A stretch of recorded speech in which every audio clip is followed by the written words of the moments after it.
And development. तो देखिएगा हम बात कर रहे हैं ग्रोथ एंड डेवलपमेंट की। किसकी बात कर रहे हैं? Growth and development. तो सबसे पहले हम बात करें ग्रोथ। सबसे पहले हम बात करेंगे ग्रोथ का। तो देखिएगा ग्रोथ क्या होता है। ग्रोथ से आप क्या समझते हो? तो ग्रोथ का सीधा सा मतलब होता है, मैं आपको एक एग्जांपल के तौर पर बताता हूं कि हमने क्या किया। एक मार्केट से एक बूटा लेके आए, एक छोटा सा ट्री लेके आए और उस ट्री को हमने लगाया और उस ट्री में हम रोज पानी डालते गए, पानी डालते गए, पानी डालते गए। वो ट्री क्या हो गया? बढ़ना शुरू हो गया, ऐसे ऐसे ऊपर की तरफ जा रहा है। क्लियर? अब जो चीज हमें फिजिकली दिखाई दे रही है, कैसे कि हम किसी पर्सन को मिले, एक छोटा बच्चा था, उस छोटे बच्चे को हमने देखा, 5 साल पहले देखा वो बच्चा कि छोटा था, और 5 साल बाद ही हमने देखा अरे तू देख इतना बड़ा हो गया। बोलते हैं ना ऐसे, क्यों हमें मिलता है कि पहले तो तू इतना था, आज देख इतना बड़ा हो गया। इसका मतलब ग्रोथ है। इसका मतलब क्या है? ग्रोथ है। क्लियर? और ग्रोथ का मतलब रहता है, growth refers to an increase in size. क्या रहता है? Growth refers to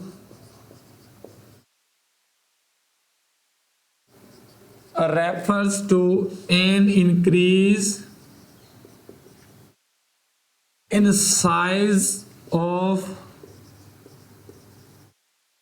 body mass, size of body mass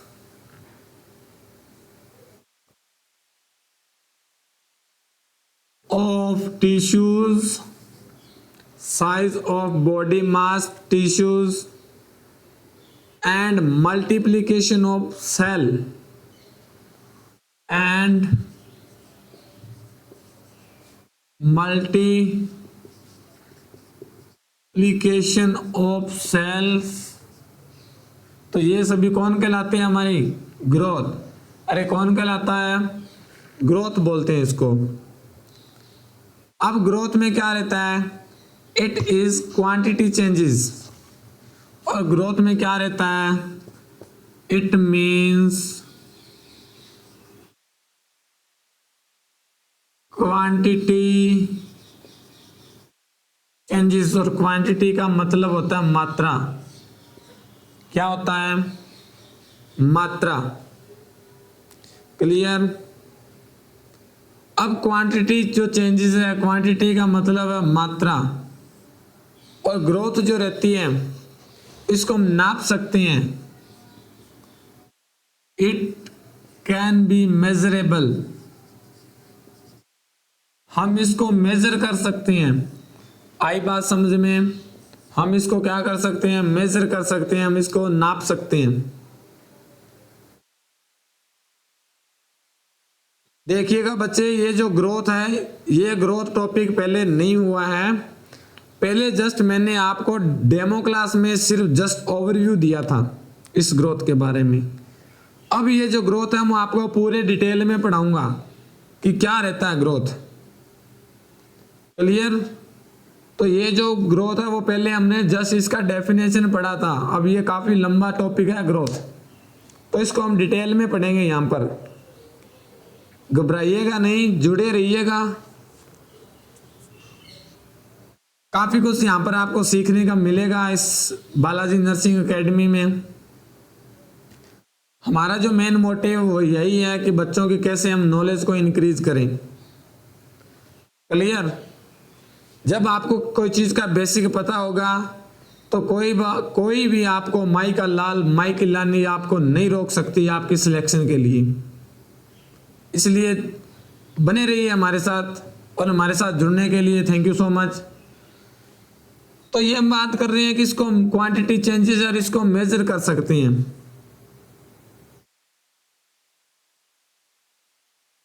हम मेजर कर सकते हैं। तो ये जो हमारी ग्रोथ रहती है, ये ग्रोथ कैसे होती है? तो ये जो ग्रोथ रहती है हम मेजर कर सकते हैं। अब कैसे मेजर करेंगे? तो मेजर कैसे कर सकते हैं? मेजर हम सेंटीमीटर में कर सकते हैं, इंचेस में कर सकते हैं, फीट में कर सकते हैं, मीटर में कर सकते हैं, ग्राम में कर सकते हैं, किलोग्राम में कर सकते हैं और मिलीग्राम में कर सकते हैं। क्लियर? तो आपको एग्जामिनर डायरेक्ट पूछेगा, वो आपको डायरेक्ट एक क्वेश्चन देगा, inches and centimetre are the example of. अगर एग्जामिनर पूछे centimetre, inches, feet, metre, gram, kilogram, milligram are the example of, किसकी एग्जांपल है? ग्रोथ की। अरे किसकी एग्जांपल है? ग्रोथ का एग्जांपल है। क्लियर? आई बात समझ में? मैं बात करूं कि ये जो ग्रोथ रहती है इसको मेजर कर सकते हैं।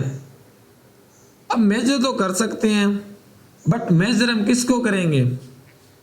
तो मैं बात करूं हाइट, किसकी बात करूं? हाइट।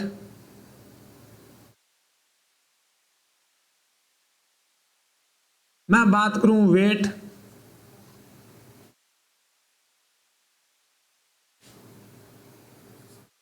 मैं बात करूं हेड सरकमफेरेंस, मैं बात करूं चेस्ट सरकमफेरेंस, मैं बात करूं अब्डोमेन सरकमफेरेंस, मैं बात करूं मिड आर्म सरकमफेरेंस।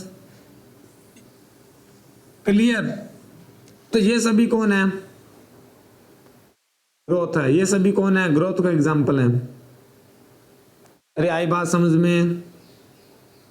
आई बात समझ में? एक और लिख लो, कई बार एग्जामिनर आपको पाउंड्स भी पूछ सकता है, तो पाउंड्स भी क्या है? अरे ग्रोथ की एग्जांपल है। हम हाइट मेजर करते हैं किसी की तो वो सेंटीमीटर में करते हैं, इंचेस में करते हैं, मीटर में करते हैं। क्लियर? हेड सरकमफेरेंस जो मेजर करते हैं, चेस्ट सरकमफेरेंस मेजर करते हैं, एब्डोमेन सरकमफेरेंस मेजर करते हैं, मिड आर्म सरकमफेरेंस मेजर करते हैं। ये सभी कौन है? ये एग्जांपल है किसका? ग्रोथ का। अरे कर लोगे, इजी है ना? ये एग्जाम में पूछेगा किसका एग्जांपल है? ग्रोथ का एग्जांपल है। अब देखिएगा नेक्स्ट में बात करूं, ये तो हमारा हो गया ग्रोथ। ग्रोथ के बाद नेक्स्ट में जो हमारा टॉपिक आएगा वो आएगा डेवलपमेंट। अरे किसका आएगा? डेवलपमेंट। तो नेक्स्ट में जो हम बात करेंगे वो आएगा development.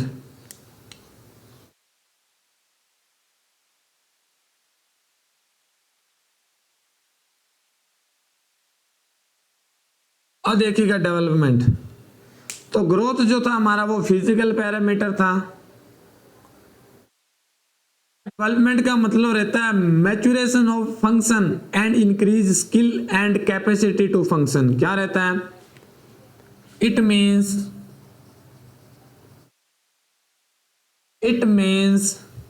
maturation of function, maturation of function comma skills, maturation of function comma skills and capacity to function and capacity to functions। तो ये सभी कौन है? अरे ये सभी कौन है? डेवलपमेंट है। ये सभी कौन है? डेवलपमेंट है। तो ये सभी कौन है? डेवलपमेंट है। क्लियर? अब इसको हम क्या बोलते हैं? डेवलपमेंट। इसको हम क्या बोलते हैं? डेवलपमेंट। 1 सेकेंड होल्ड कीजिएगा।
चलिएगा, फिर से जुड़िएगा क्लास में।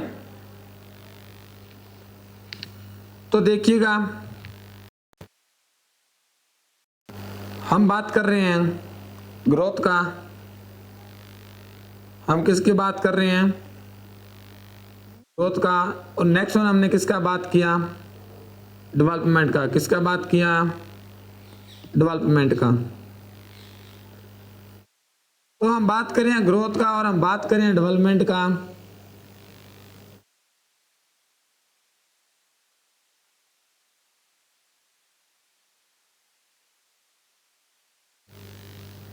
तो ये जो डेवलपमेंट रहता है, इस डेवलपमेंट का मतलब होता है maturation of function, skill and capacity of function. क्या मतलब रहता है कि मैच्योरेशन होना, किसका मैच्योरेशन होना? स्किल का। स्किल का मतलब रहता है माइंड से related. Clear? And capacity to function, और जो फंक्शन कर रहे हैं हम उसकी क्या होना? कैपेसिटी होना।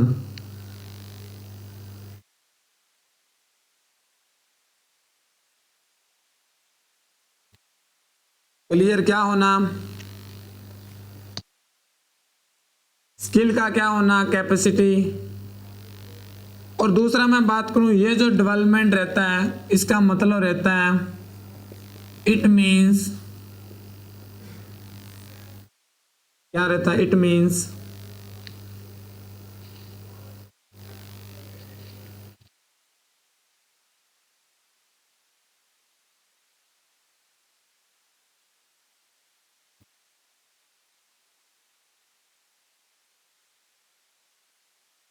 Qualitative changes. क्या होना? Qualitative changes. अब इसका मतलब क्या रहता है? क्वालिटेटिव क्या क्या होना? चेंजेस होना। और इसी को हम क्या बोलते हैं? Growth, sorry development. क्या बोलते हैं? डेवलपमेंट बोलते हैं। देखिएगा, अपने नेटवर्क को चेक कीजिएगा। क्लास यहां से बिल्कुल ठीक चल रही है। अब एक बार नेटवर्क चेक कीजिएगा, क्लास यहां से ठीक चल रही है। अब नेक्स्ट में मैं बात करूं, ये जो क्वालिटेटिव चेंजेस हो रहा है, अब इसको हम मेजर नहीं कर सकते। इसको हम क्या मेजर नहीं कर सकते, और इसको मेजर हम किलोग्राम ग्राम में नहीं करते। क्लियर? हम किस में मेजर करते हैं? फॉर एग्जाम्पल के तौर पर लिख लो, IQ लेवल असेसमेंट। किसका? IQ level assessment. इसका करते हैं IQ लेवल असेसमेंट करते हैं। तो ये था ग्रोथ। नेक्स्ट में जो टॉपिक आएगा वो आएगा मैच्योरेशन, और वो किसकी बात करें हम? मैच्योरेशन।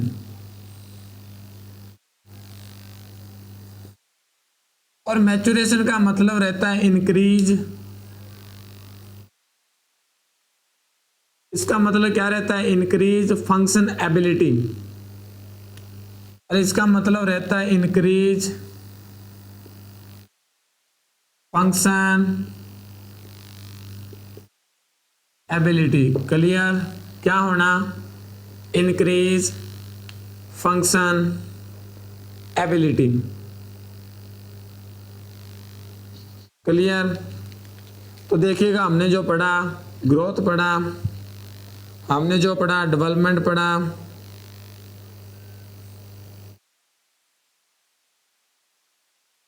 ग्रोथ क्या रहता है, डेवलपमेंट क्या रहता है। ठीक है, तो ये सभी हमने डिस्कस किया।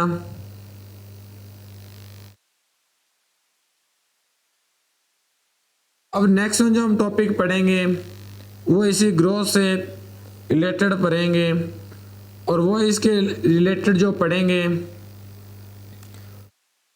वो हमारा जो नेक्स्ट टॉपिक आएगा वो पढ़ेगा हम factor affecting growth and development. कौन सा पढ़ेंगे? Factor affecting growth and development. Factor affecting growth and development.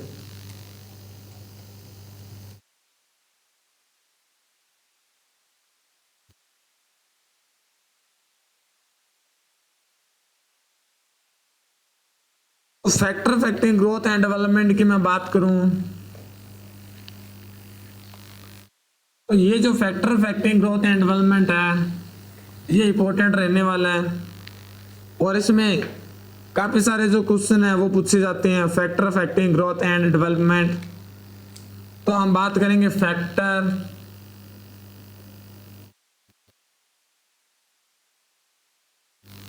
Affecting growth and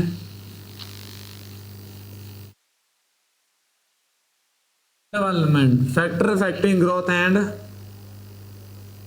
development.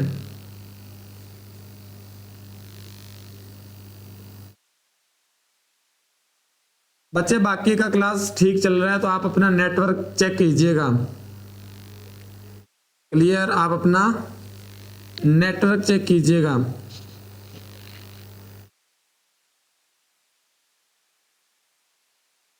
तो कौन कौन से जो फैक्टर है वो ग्रोथ एंड डेवलपमेंट को अफेक्ट करते हैं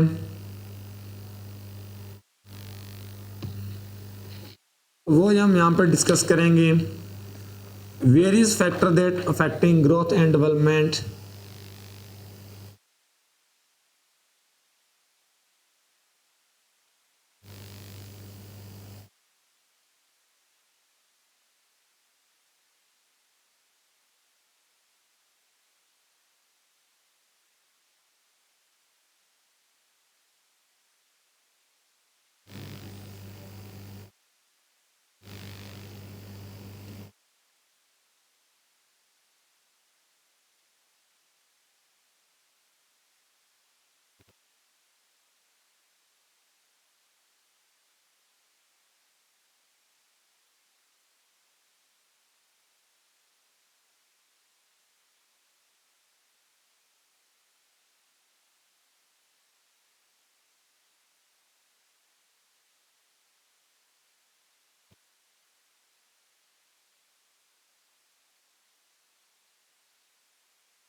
तो देखिए, हम बात करें फैक्टर, कौन कौन सी जो फैक्टर है वो ग्रोथ एंड डेवलपमेंट अफेक्ट करते हैं।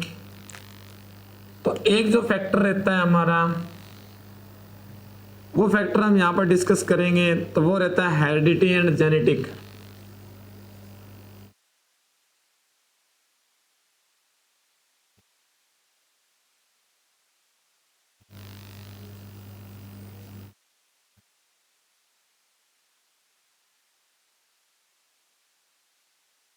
सेकंड वन जो रहता है environmental,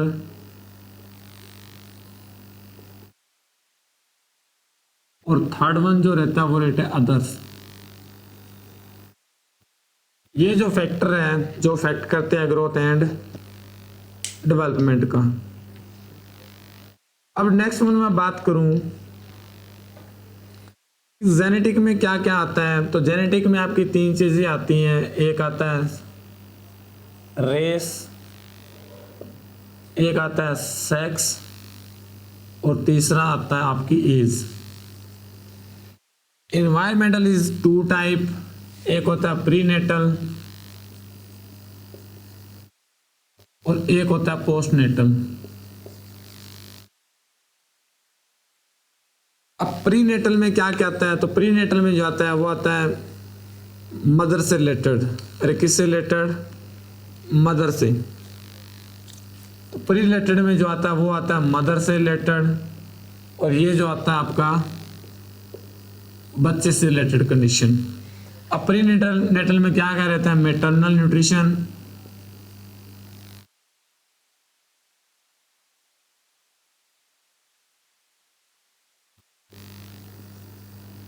maternal illness,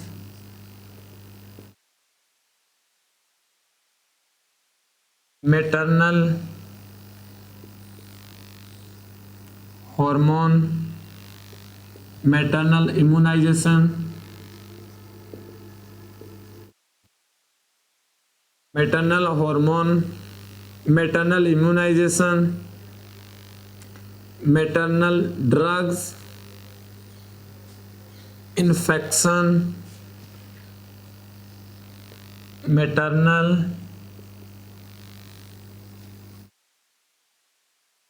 metabolic disorder, maternal metabolic disorder. तो ये सभी किस में आता है? प्रीनेटल में। अब पोस्ट नेटल की मैं बात करूं बच्चे से रिलेटेड, तो वो भी न्यूट्रिशन, इन्फेक्शन, एक्सीडेंट, इम्यूनाइजेशन। क्या आएगा? Nutrition,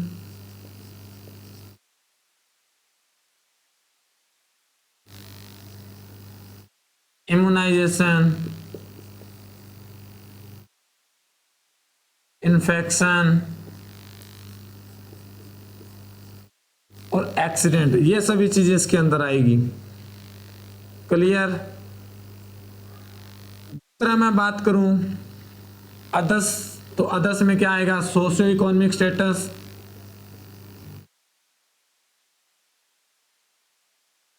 cultural and emotional. ये सब इसमें आती है। Emotional, cultural and socio economic status. आई बात समझ में? अब हम इसको वन बाय वन हम डिस्कस करेंगे। वन बाय वन हम इसमें डिस्कस करेंगे। तो सबसे पहले हम पढ़ेंगे हेरेडिटरी एंड जेनेटिक। अरे किसकी बात करेंगे? Hereditary and genetic. तो फर्स्ट वन हम डिस्कस करेंगे हेरेडिटरी और जेनेटिक। तो देखिएगा जो हेरेडिटरी रहता है और जेनेटिक रहता है, जेनेटिक का मतलब related to gene, related to gene और क्रोमोसोम। और हेरेडिटरी का मतलब रहता है one generation to other generation. Clear? One generation to other generation. अब मैं बात करूं जेनेटिक, और जेनेटिक की बात करूं मैं क्रोमोसोम। अरे किसकी बात करूं? क्रोमोसोम। अरे क्लास ठीक चल रहा है? अगर ठीक चल रहा है तो थंब इंप्रेशन दीजिएगा। अगर क्लास ठीक चल रहा है, समझ आ रही है, तो थंब इंप्रेशन दीजिएगा। फटाफट से थंब इंप्रेशन दीजिएगा।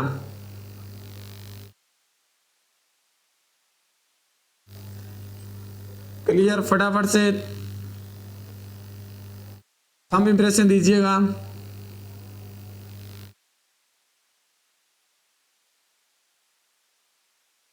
अब मैं बात किसकी करूं? क्रोमोसोम की। तो जो आपके क्रोमोसोम है, ये क्रोमोसोम टोटल नंबरिंग में कितने होते हैं? तो टोटल नंबरिंग में जो क्रोमोसोम होते हैं वो कितने होते हैं? 23 पेयर्स होते हैं। अरे कितने होते हैं? 23 पेयर्स होते हैं। ये पेयर में रहते हैं।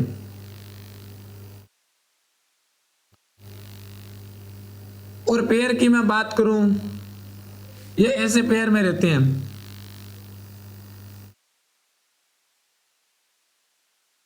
ठीक है, ये 1 2 3 4 5 और टोटल कितने होते हैं? ये 23 क्रोमोसोम होते हैं। टोटल कितने होते हैं?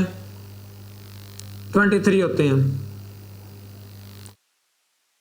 अब दूसरा मैं बात करूं, ये 1 2 22 जो आपके क्रोमोसोम होते हैं, इसको हम बोलते हैं ऑटोसोम। अरे क्या बोलते हैं? ऑटोसोम। और ये किसके लिए रिस्पॉन्सिबल है? ये बॉडी ऑर्गन के लिए। आपके 1 to 22 क्रोमोसोम है, ये आपके बॉडी ऑर्गन बनाते हैं। क्या बनाते हैं? बॉडी के ऑर्गन बनाते हैं। 23 नंबर वाला जो रहता है उसको बोलते हैं हम एलोसोम। क्या बोलते हैं? एलोसोम। और ये किसके लिए रिस्पॉन्सिबल है? ये सेक्स के लिए रिस्पॉन्सिबल है कि मेल और फीमेल, ये इसके लिए रिस्पॉन्सिबल है। ऑटोसोम बॉडी ऑर्गन बनाते हैं, एलोसोम क्या बनाता है आपका? मेल और फीमेल। अगर किसी पर्सन में जेनेटिक प्रॉब्लम है, अगर किसी पर्सन में क्या है? जेनेटिक प्रॉब्लम है, क्रोमोसोमल एबनॉर्मलिटी है। क्लियर? नॉर्मल जो क्रोमोसोम होते हैं वो कितने होते हैं? 23 पेयर में होते हैं। और जब भी फर्टिलाइजेशन होती है, फर्टिलाइजेशन के बाद ये क्या हो जाता है आपका? जाइगोट बनता है। अरे क्या बनता है? जाइगोट बनता है। तो इस जाइगोट में 23 क्रोमोसोम जो आते हैं वो आते हैं फीमेल के, और 23 किसके आते हैं? मेल के। तो टोटल कितने हो जाते हैं? 46। और इसको बोलते हैं डिप्लॉयड सेल। क्या बोलते हैं? डिप्लॉयड सेल बोलते हैं इसको। 23 सेल जो रहते हैं उसको बोलते हैं हम हिप्लॉयड सेल। हिप्लॉयड सेल। तो आपका जाइगोट है वो कैसा है? डिप्लॉयड सेल है। 46 क्रोमोसोम होते हैं आपके जाइगोट में। क्लियर? अब देखिएगा नेक्स्ट वन हम बात करें कि इसमें ग्रोथ कैसे इफेक्ट होती है। तो हम बात करें क्रोमोसोमल अबनॉर्मलिटी का। किसकी बात कर रहे हैं? Chromosomal abnormality. ये आ गया क्रोमोसोमल अबनॉर्मलिटी। Chromosomal abnormality. अब ये जो क्रोमोसोम है आपके, कितने क्रोमोसोम है? 23 क्रोमोसोम है। इसमें कहीं ना कहीं गड़बड़ आ गई, कहीं ना कहीं क्या आ गई? अबनॉर्मलिटी आ गई। तो जब अबनॉर्मलिटी आ जाती है तो उसको हम क्या बोलते हैं? तो इसको क्या बोलते हैं? Chromosomal genetic problem. क्लियर? अब ये जो जेनेटिक जो प्रॉब्लम रहती है, अब कोई क्रोमोसोम है, कोई क्रोमोसोम है, मान के चले नॉर्मल जो क्रोमोसोम रहते हैं वो 23 पेयर रहता है। अगर एक क्या आ गया? इफ 1 क्या आ गया? एक्स्ट्रा, तो उसको बोलते हैं हम ट्राइसोमी। क्या बोलते हैं? ट्राइसोमी। इफ 1 क्या लेस है तो उसको बोलते हैं मोनोसोमी। अगर एक एक्स्ट्रा आ गया तो उसको बोलते हैं हम ट्राइसोमी, अगर एक लेस आ गया उसको बोलते हैं मोनोसोमी। क्लियर? अब ट्राइसोमी एंड मोनोसोमी दोनों की हम बात कर रहे हैं। अगर ज्यादा आ गया तो उसको ट्राइसोमी, और लेस आ गया तो उसको बोलते हैं मोनोसोमी। अब देखिएगा, अगर मान के चलिएगा आपका जो क्रोमोसोम है वो 21 के साथ एक क्या आ गया? एक्स्ट्रा आ गया, इसको बोलते हैं ट्राइसोमी 21। और इस ट्राइसोमी 21 को क्या बोलते हो? इस ट्राइसोमी ऑफ 21 को आप क्या बोलते हो? फिर इसका बोलते हो आप डाउन सिंड्रोम। अरे क्या बोलते हो? Down syndrome. ट्राइसोमी ऑफ 21 को आप क्या बोलते हो? Down syndrome. क्या बोलते हो? Down syndrome. और इसी डाउन सिंड्रोम को एक और नाम से जाना जाता है मोंगेलियन स्पॉट। मोंगेलियन स्पॉट। अब डाउन सिंड्रोम का जो बच्चा रहता है वो कैसा रहता है? डाउन का मतलब है डाउन, सब कुछ उसमें डाउन ही होता है। डाउन सिंड्रोम के बच्चे में याद रखना, सब कुछ उसमें क्या रहता है? डाउन ही रहता है। और डाउन सिंड्रोम क्या होता है? ट्राइसोमी ऑफ 21 की वजह से ये जो क्रोमोसोम आपका 21 वाला उसमें एक एक्स्ट्रा आ जाता है, उसको बोलते हैं हम ट्राइसोमी ऑफ 21। क्या डाउन रहता है? इसमें सब कुछ डाउन ही रहता है। मेंटल रिटार्डेशन,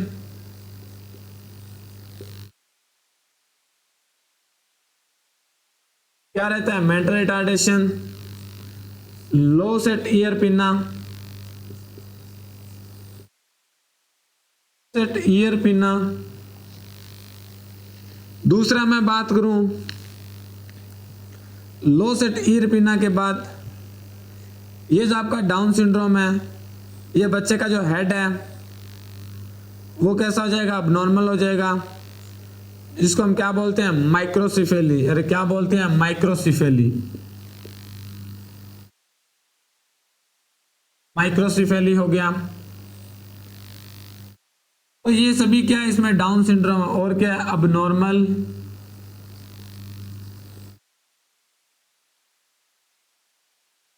सिमीनियन क्रीजेस, ये आपके सिमीनियन क्रीजेस है, ये क्या आएगी? अब नॉर्मल आएगी।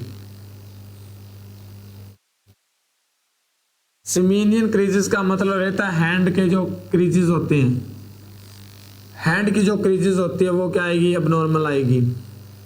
क्लियर? अरे आई इतनी बात समझ में? यस और नो? इतनी बात समझ में आई? यस और नो का आंसर दीजिएगा। अब नेक्स्ट वन जो क्या रहता है, ये तो पढ़ा हमने डाउन सिंड्रोम। नेक्स्ट वन जो आएगा अब नॉर्मलिटीज। अब मैं डाउन सिंड्रोम के बारे में आपको बता दूं कि ये जो डाउन सिंड्रोम है, ये डाउन सिंड्रोम ये डाउन सिंड्रोम आगे जाके क्या कॉज करता है आपका? तो ये डाउन सिंड्रोम है, मोस्ट कॉमन कॉज है किसका? कंजेनिटल हार्ट डिफेक्ट का। तो most common cause of congenital heart defect, ये मोस्ट कॉमन कॉज है किसका? कंजेनिटल हार्ट डिफेक्ट का। किसका है? कंजेनिटल हार्ट डिफेक्ट का मोस्ट कॉमन कॉज। आई बात समझ में? अरे अब सही आ रहा है? अब तो आपकी क्लास नहीं रुक रही।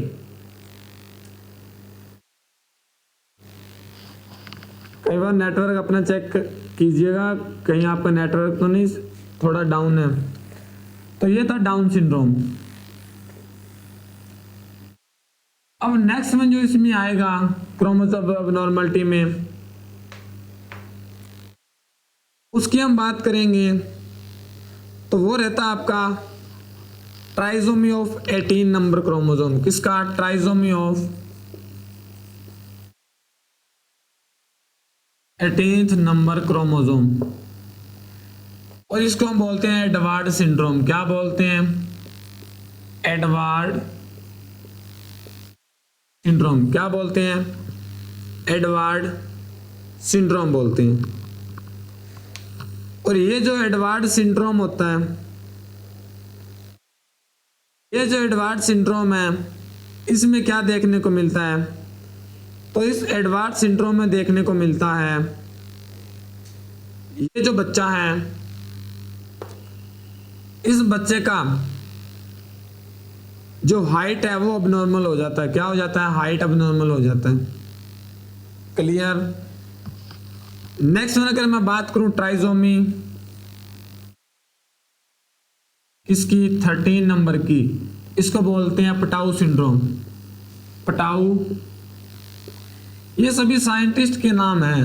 ये डाउन है, एडवर्ड है, पटाऊ, ये सभी साइंटिस्ट के नेम है, उन्हीं के नाम से बना हुआ है ये ट्राइसोमी 13। तो एडवर्ड सिंड्रोम में क्या रहता है, ये बच्चा शॉर्ट रह जाता है, शॉर्ट स्ट्रेचर, हाइट नहीं बढ़ती बच्चे की इसमें। पटाऊ में क्या रहता है, पटाऊ में इफेक्ट होता है नर्वस सिस्टम, ये जो बच्चे का नर्वस सिस्टम है वो इफेक्ट होता है।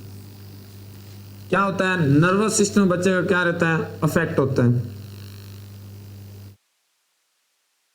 और इसके बाद बात करिएगा साहब, अगर ट्राइसोमी किसका हो गया, अरे ट्राइसोमी हो गया आपके 5th नंबर क्रोमोसोम का, किसका हो गया, 5th number chromosome, trisomy of 5th chromosome, इसको बोलते हैं हम क्राइडो कैट सिंड्रोम। क्या बोलते हैं, क्राइडो कैट सिंड्रोम। और क्राइडो कैट सिंड्रोम में कैट लाइक वॉइस आती है, क्या आती है, कैट लाइक वॉइस, क्या आती है, कैट लाइक वॉइस। इसमें क्या हो जाता है, अब नॉर्मल लेरेंक्स आपका क्या हो जाता है, अब नॉर्मल। आपने देखा होगा कि पर्सन है, उसकी पर्सन की जो वॉइस है वो बिल्कुल बिल्ली के जैसी होती है। अब ऐसा जो बच्चा रहता है, अब किसी के घर में बर्थ हुआ, तो बच्चे का जब बर्थ हुआ तो वहां पर एक बिल्ली के रोने की आवाज आई और आप भाग कर गए, वहां पर देखा कि अरे बिल्ली की आवाज कैसे आ रही है, फिर आपने देखा अरे ये तो बच्चा रो रहा है। तो ये क्राइडो कैट सिंड्रोम में ऐसा वॉइस आ जाता है, कैट लाइक वॉइस। अब देखिएगा नेक्स्ट वन जो अब नॉर्मलिटी देखने को मिलती है, वो देखने को मिलती है ट्राइसोमी किसकी, 23 नंबर की, अरे किसकी, trisomy of 23 number, trisomy of 23 number. और ये जो ट्राइसोमी 23 होती है, इसमें क्या रहता है, 1 extra sex chromosome. Clear, extra कौन सा, 23। और 23 के साथ देखिएगा ये ऐसा रहता है, एक्स वाई रहता है, तो क्या होता है, मेल। अगर एस के साथ एक्स आता है तो जो बर्थ होता है वो कौन बनते हैं, फीमेल। बिकॉज आपका जो 23 नंबर वाला है वो सेक्स डिसाइड करता है। क्या डिसाइड करता है, सेक्स डिसाइड करता है। तो एग्जाम में क्वेश्चन आ सकता है कि which number of chromosome will decide sex, या which number of chromosome is sex defining, कौन सा डिसाइड करता है, 23। ये आपका 1 से लेकर 22 आपका बनाता है बॉडी ऑर्गन। क्या बनाता है, बॉडी के जितने भी ऑर्गन, हमारे हैंड है, नेक है, पूरी बॉडी हमारी 1 से लेकर 22 तक बनी होती है। 23 वाला हमारा रिप्रोडक्टिव ऑर्गन बनाता है और वो डिसाइड करता है सेक्स मेल है या फीमेल है। अगर एक्स के साथ वाई आ रहा है तो देखिएगा ये जो फीमेल होती है और फीमेल का जो ओवम होता है उसके अंदर एक्स एक्स होता है, और मेल होता है, और मेल के अंदर क्या होता है, स्पर्म। और ये जो स्पर्म है इसके अंदर एक्स वाई होता है। अब ये डिपेंड करता है कि फर्टिलाइजेशन कैसे हो रहा है, फर्टिलाइजेशन कैसे हो रहा है। एक्स के साथ अगर वाई आ रहा है, अगर ये जो एक्स है इसके साथ ये वाई आ रहा है तो क्या होगा, मेल होगा। अगर इस एक्स के साथ ये एक्स आ रहा है तो ये फीमेल होगा। क्लियर। अब यहाँ पर क्या प्रॉब्लम है, यहाँ पर है कि एक एक्स्ट्रा आ गया। एक्स्ट्रा क्या आया, ये जो एक्स है, ये जो एक्स एक्स था, इस एक्स एक्स के साथ क्या आ गया, वाई आ गया। अरे क्या आ गया, वाई आ गया। बच्चे मैं वही बताने जा रहा हूँ, ट्रांसजेंडर ही बता रहा हूं मैं। बस आप सुनते रहिएगा, आपको ट्रांसजेंडर के बारे में ही बताऊंगा मैं।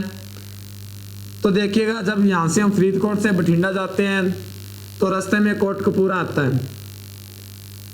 अब कोटकपूरे जाने के लिए सबसे पहले हमें, बठिंडे जाने के लिए हमें कहाँ जाना पड़ेगा, कोटकपूरा जाना पड़ेगा। और ट्रांसजेंडर को समझने के लिए आपको ये एक्स वाई और एक्स एक्स ये समझना पड़ेगा। आई बात समझ में, ये बात हमें पहले समझनी पड़ेगी। और ट्रांसजेंडर के बारे में बताने जा रहा हूं। अगर एक्स के साथ वाई क्या हो गया, फर्टाइल हो गया, तो इसको बोलते हैं हम क्लाइनफेल्टर सिंड्रोम। अरे क्या बोलते हैं? Klinefelter syndrome.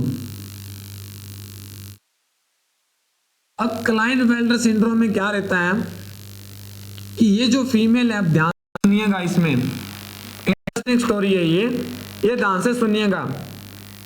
इसमें क्या रहता है, ये जो आपका क्लाइनफेल्टर सिंड्रोम है, इसमें ये जो पूरी उसकी बॉडी है, ऑल बॉडी के जो कैरेक्टरिस्टिक्स हैं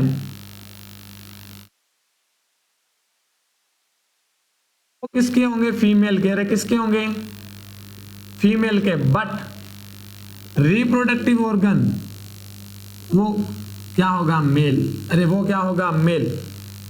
अब इन जैसे पर्सन में क्या होगा? ब्रेस्ट का डेवलपमेंट होगा, ठीक है, ब्रेस्ट डेवलप होगी, और रिप्रोडक्टिव ऑर्गन किसके होंगे? मेल के होंगे। तो ये क्या है?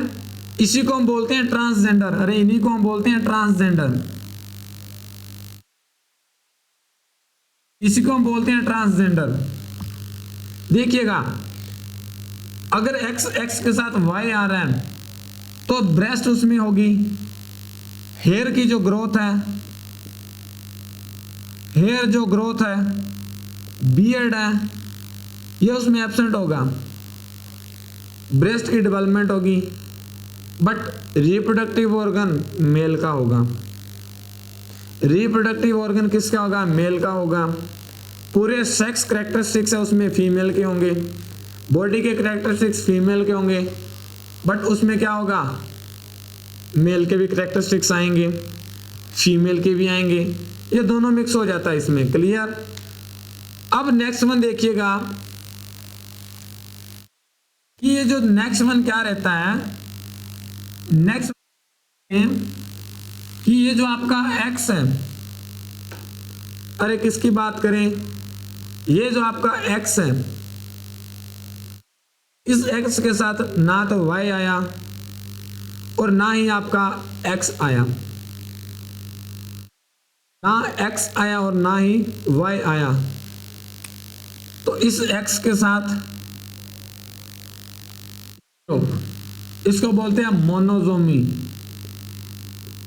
मोनोजोमी, मोनोजोमी का मतलब रहता है लेस क्रोमोजोम।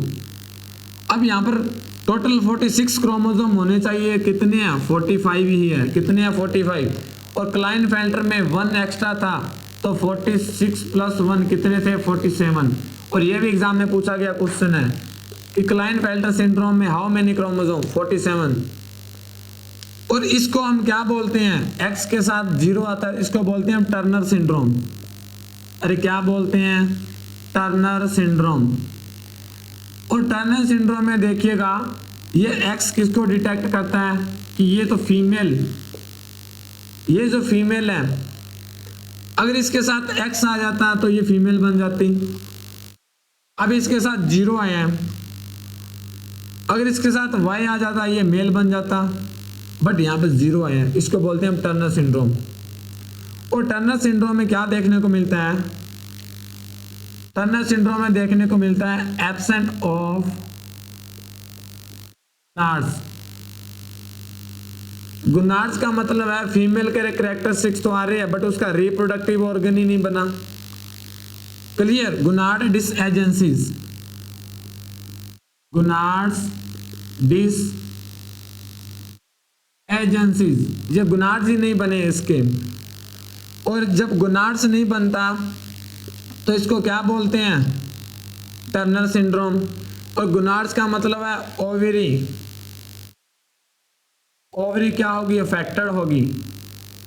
अरे ओवरी क्या हो गया? अफेक्टेड हो गया। नॉर्मल जो ओवरी रहती है, इस ओवरी के अगर शेप के बारे में मैं बात करूं तो इसकी जो शेप रहती है वो रहती है आलमंड शेप। अरे कैसी रहती है? आलमंड शेप रहती है। और इसका जो वेट रहता है वो रहता है 2 to 3 ग्राम। और यहाँ पर इसका जो वेट, ये जो टर्नर सिंड्रोम है, इसमें ये वेट रह जाता है 0.5 ग्राम। अरे कितना? 0.5 ग्राम। तो जब इतना वेट हो जाएगा तो ये फीमेल नेवर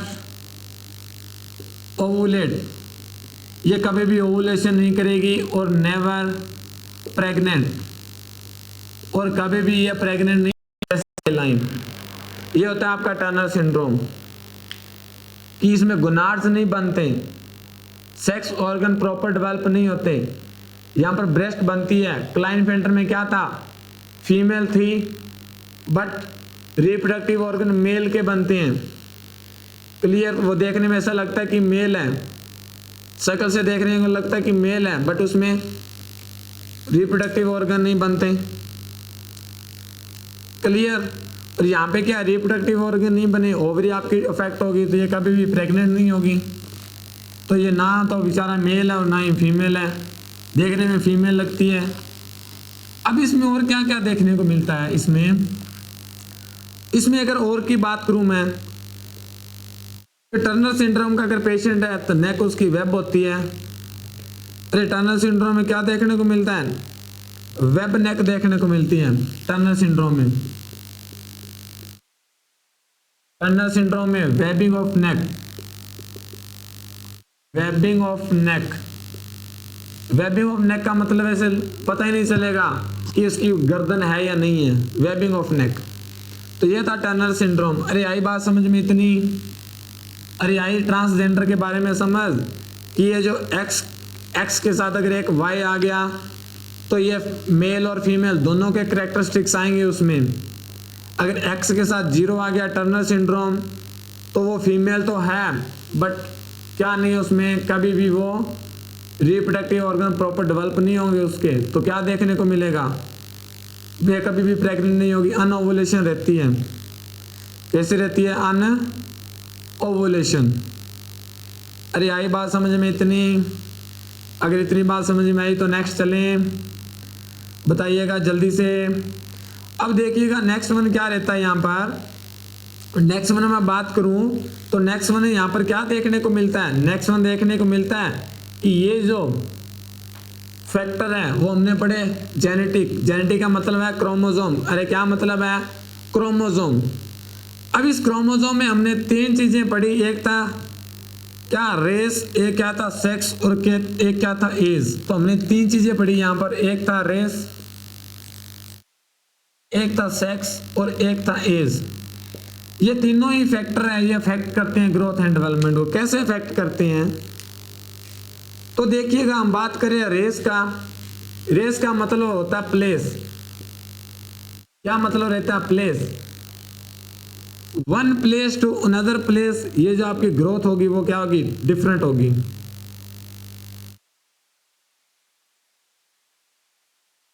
क्लियर। प्लेस का मतलब रहता है इन्वायरमेंट, लाइक इज इंडिया और like is West Indies.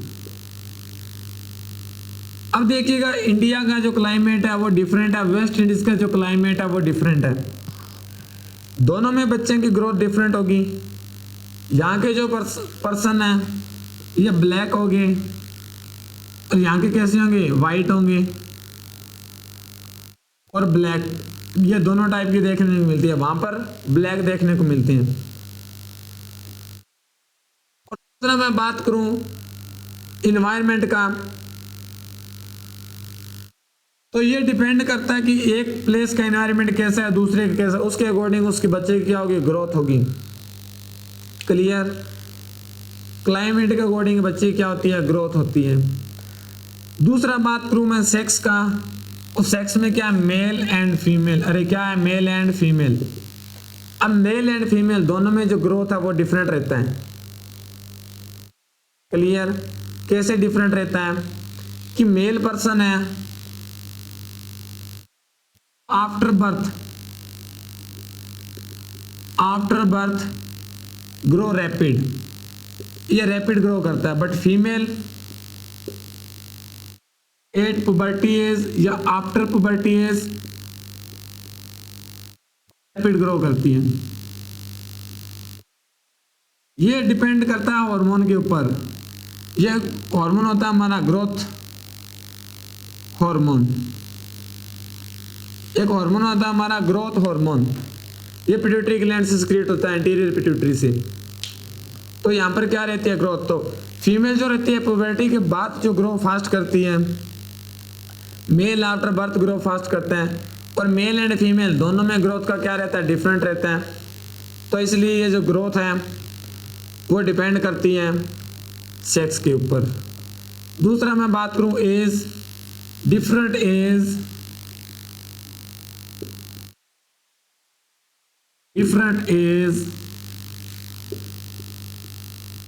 Different growth.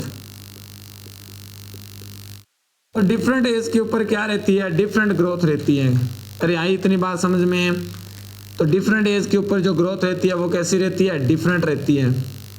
Clear, कैसी रहती है, डिफरेंट रहती है। तो ये जो फैक्टर थे ग्रोथ के वो कौन से थे, हेरेडिटरी।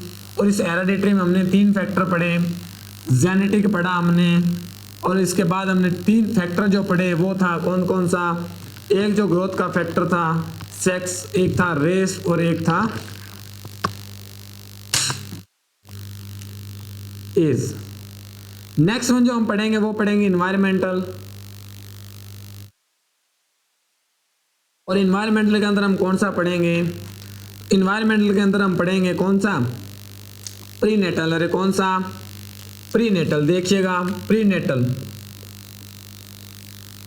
अब प्रीनेटल का मतलब है यहां पर गलती मदर की होगी और उसका खामियाजा किसको भुगतना पड़ेगा, बच्चे को। क्लियर, बताऊंगा मैं कैसे कैसे। तो देखिएगा फर्स्ट वन जो हम बात करें वो बात करें न्यूट्रिशन का। अरे किसकी बात कर रहे हैं, न्यूट्रिशन का। फर्स्ट वन हम बात करें मैटरनल न्यूट्रिशन, मैटरनल न्यूट्रिशन। अब देखिएगा एक मदर है और वो मदर कैसी है, प्रेग्नेंट है। अरे एक मदर है वो कैसी है, प्रेग्नेंट है। और प्रेग्नेंट मदर है उसको क्या चाहिए, प्रॉपर किलो कैलोरी चाहिए। अरे क्या चाहिए, प्रॉपर किलो कैलोरी चाहिए। और प्रॉपर किलो कैलोरी कितनी चाहिए कि ये जो मदर है, मैं बात करूं एक पर्सन है जो कैसा नॉर्मल है, एक मदर वो कैसी है, नॉर्मल है, एक मदर कैसी है, प्रेग्नेंट है।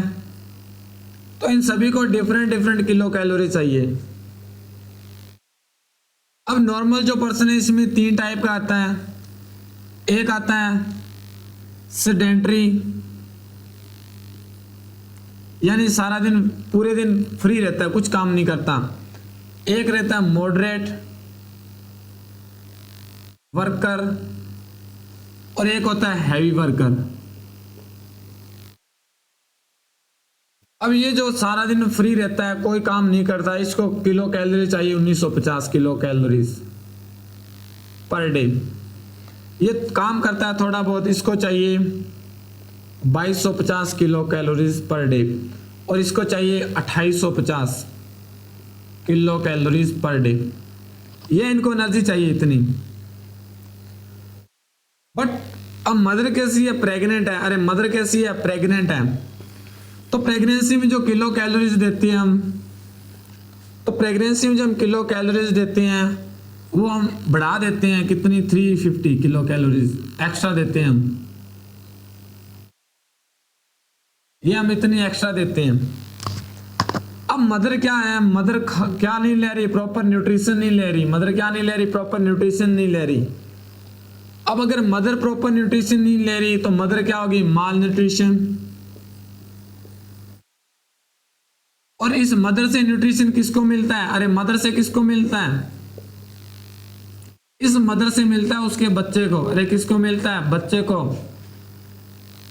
और कौन से बच्चे को, जो बच्चा उसके वूम में है, यानी उसके यूट्रस में है, उसको क्या चाहिए, किलो कैलोरी चाहिए। अब यहां पर मदर ऑलरेडी माल न्यूट्रिशन है तो बच्चे को क्या चाहिएगा, लेस न्यूट्रिशन। और उसका बच्चा भी किसका शिकार हो जाएगा, और बच्चा भी किसका शिकार हो जाएगा, बेबी भी क्या होगा, उसको लो बर्थ वेट होगा, इंट्रायूटेराइन ग्रोथ रिटार्डेशन होगा। ये ऐसी ऐसी उसमें कॉम्प्लिकेशन आएगी बच्चे के अंदर। अब दूसरी बात है, ये मदर है, इस मदर ने न्यूट्रिशन की हम बात करें तो इस मदर को क्या चाहिए? प्रोटीन चाहिए। अरे क्या चाहिए? प्रोटीन चाहिए। और क्या चाहिए उसको? मैं बात करूं मदर को क्या चाहिए? प्रोटीन चाहिए। मदर को क्या चाहिए? आयरन चाहिए। मदर को क्या चाहिए? फोलिक एसिड चाहिए, फैट चाहिए, कार्बोहाइड्रेट चाहिए। ये सभी तो मदर को चाहिए। और ये कहाँ से मिलती है? डाइट से। कहाँ से मिलेगा? डाइट से मिलेगा। अगर प्रोटीन नहीं खा रही मदर तो बच्चे में क्या देखने को मिलेगा? प्रोटीन किसके लिए रिस्पॉन्सिबल है? मसल के लिए। और किसके लिए? मसल के लिए। तो बच्चे में प्रॉपर मसल का डेवलपमेंट नहीं होगा। आयरन किसके लिए है? अरे हीमोग्लोबिन बनाने में हेल्प करता है आयरन। तो बच्चे में हीमोग्लोबिन कैसा होगा? मदर में अगर लेस होगा हीमोग्लोबिन तो मदर से किसको चाहिए? बच्चे में। अगर मदर ओनली क्या हीमोग्लोबिन कम है, अनीमिक है, तो क्या देखने को मिलेगा? बच्चे में फीटल एनीमिया देखने को मिलेगा। क्लियर? और एचबी अगर लेस है, अनीमिया है, तो बच्चे में रेस्पिरेटरी प्रॉब्लम आएगी, रेस्पिरेटरी डिस्ट्रेस होगा। फोलिक एसिड किसके लिए रिस्पॉन्सिबल है? आपने देखा होगा मदर को एडवाइस करते हैं फोलिक एसिड। अरे किसके लिए एडवाइस करते हैं? Folic acid. बट यहाँ हम फोलिक एसिड बात कर रहे हैं जो हम डाइट से मिलता है। और ये फोलिक एसिड आपका डीएनए सिंथेसिस में हेल्प करता है। क्या? DNA synthesis. अगर मदर प्रॉपर न्यूट्रिशन नहीं ले रही, प्रॉपर फोलिक एसिड नहीं आ रहा उसके डाइट में, तो क्या देखने को मिलेगा? यहाँ पर देखने को मिलेगा कि उसका जो डीएनए है वो इनहिबिट हो गया है। अरे डीएनए क्या हो गया है? इनहिबिट हो गया है। और डीएनए कहाँ होता है? डीएनए होता है न्यूक्लियस में। और डीएनए कहाँ होता है? न्यूक्लियस में। जब भी आपका जाइगोट बन जाता है तो इस जाइगोट में हम डीएनए का सिंथेसिस, ये जो जाइगोट है, इस जाइगोट से इसका डीएनए का सिंथेसिस होना शुरू हो जाता है। फैट की हम बात करें तो फैट मदर के लिए और बच्चे को ये क्या बनाता है? ये बॉडी को बिल्ड करने में हेल्प करता है, स्ट्रक्चर देता है बॉडी को। कार्बोहाइड्रेट क्या देता है? एनर्जी। और कैसी एनर्जी? फास्ट एनर्जी देता है कार्बोहाइड्रेट। अगर मदर ये चीज नहीं ले रही है तो क्या होगा? उसको उसमें ग्रोथ एंड डेवलपमेंट ये क्या होगा? अफेक्ट देखने को मिलेगा। तो ये था प्री नेटल का मैटरनल न्यूट्रिशन। कौन था? Maternal nutrition. नेक्स्ट वन जो हम बात करेंगे मैटरनल न्यूट्रिशन के बाद सेकंड वन जो आएगा वो आएगा मेटाबॉलिक डिसऑर्डर। अरे क्या आएगा? Metabolic disorder. Metabolic disorder. और मेटाबॉलिक का मतलब रहता है रिलेटेड टू डाइजेशन। अरे किसका? डाइजेशन का। अब मेटाबॉलिक डिसऑर्डर में क्या क्या आता है? मेटाबॉलिक डिसऑर्डर में आता है गैस्ट्रेशनल डायबिटिक मेलाइटस। अरे क्या आता है? Gestational diabetic mellitus. यानी मदर में क्या है? अरे मदर में क्या है? ब्लड ग्लूकोज लेवल वो कैसा है? इंक्रीज है। और नॉर्मल जो ब्लड ग्लूकोज लेता है, नॉर्मल ब्लड ग्लूकोज, अगर मैं फास्टिंग ब्लड सैंपल की मैं बात करूं तो वो रहता है 70 to 110 mg पर डेसीलीटर। और अप्रोक्स जो रहता है वो होता है 126 mg पर डेसीलीटर। फास्टिंग का मतलब रहता खाली, अरे एम्प्टी स्टमक, एम्प्टी स्टमक। और रैंडम की बात करूं मैं, रैंडम ब्लड शुगर यानी खाना खाने के बाद, तो वो होता है 110 to 170 mg पर डेसीलीटर। ये रहता है, अरे ये रहता है ब्लड का ग्लूकोज। अब ये जो मदर है इसको क्या गेस्टेशनल डायबिटिक मेलाइटस है। गेस्टेशनल का मतलब रहता है ड्यूरिंग प्रेगनेंसी, अरे गेस्टेशनल का मतलब रहता है ड्यूरिंग प्रेगनेंसी, और ड्यूरिंग प्रेगनेंसी कब? After 24th week of gestational age. अरे कब? After 24th week of gestational age. यहां पर उसको क्या है? मदर को डायबिटिक है। अब मदर में डायबिटिक होने के कारण ये जो बच्चा है उसकी ग्रोथ इफेक्ट होगी। कैसे होगी? आपने देखा होगा कि during pregnancy more than 24 week इसको क्या है? डायबिटिक है। और उस डायबिटिक को मोस्ट कॉमन कन्फर्मेटिव जो असेसमेंट रहती है, मोस्ट कॉमन कन्फर्म डायग्नोज, तो वो करते हैं HbA1c। अरे कौन सा टेस्ट करते हैं? Haemoglobin HbA1c। ये चेन होती है अल्फा चेन।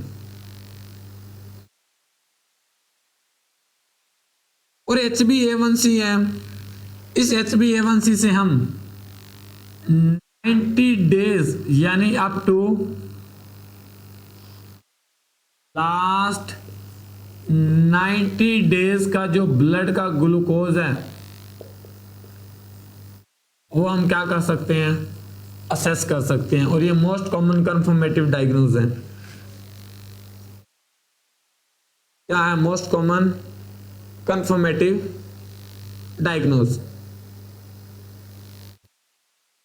और HbA1c का नॉर्मल जो लेवल रहता है वो 6 to 7% के बीच में होना चाहिए। कितना होना चाहिए? 6 to 7%। अगर इससे लेस आ रहा है इसका मतलब नेगेटिव है, अगर इससे ऊपर आ रहा है तो पॉजिटिव है। क्लियर? ये HbA1c। और इसमें हम असेसमेंट करते हैं HbA1c से। अब देखिएगा कि मदर है, इस मदर को क्या है? डायबिटिक। और डायबिटिक का मतलब है ये जो ग्लूकोज है इसका लेवल बढ़ा हुआ है, जिसको हम बोलते हैं हाइपरग्लाइसीमिया। अरे क्या बोलते हैं? हाइपरग्लाइसीमिया। हाइपरग्लाइसीमिया। हाइपर का मतलब रहता है ज्यादा, इंक्रीज। ग्लाय का मतलब रहता है ग्लूकोज, और सीमिया का मतलब रहता है किसके अंदर? ब्लड के अंदर। अब ब्लड के अंदर ग्लूकोज का लेवल कैसा? हाई है। सोचो, अब ब्लड के अंदर अगर ग्लूकोज का लेवल हाई है और ब्लड है, इस ब्लड के अंदर क्या होता है? और इस ब्लड के अंदर क्या रहता है? हमारे सेल रहते हैं। और कौन से सेल? आरबीसीज। ये देखिएगा, ये एक आरबीसीज है। ये मैं आपको बता रहा हूं, एक आरबीसीज है। अब ये जो आरबीसी है, इस आरबीसी के अंदर क्या होता है? हीमोग्लोबिन। अरे क्या होता है? हीमोग्लोबिन होता है हमारा। आरबीसी है कैरी हीमोग्लोबिन। और इस हीमोग्लोबिन का काम क्या है? इस हीमोग्लोबिन का क्या वर्क है? इस हीमोग्लोबिन का वर्क है कैरी ऑक्सीजन। क्या काम है इसका? ऑक्सीजन को कैरी करना। और कैरी करके जब HB के साथ हमारी ऑक्सीजन बाइंड होती है तो इसको बोलते हैं हम ऑक्सी हीमोग्लोबिन। क्या बोलते हैं? Oxy haemoglobin. क्या बोलते हैं? Oxy haemoglobin.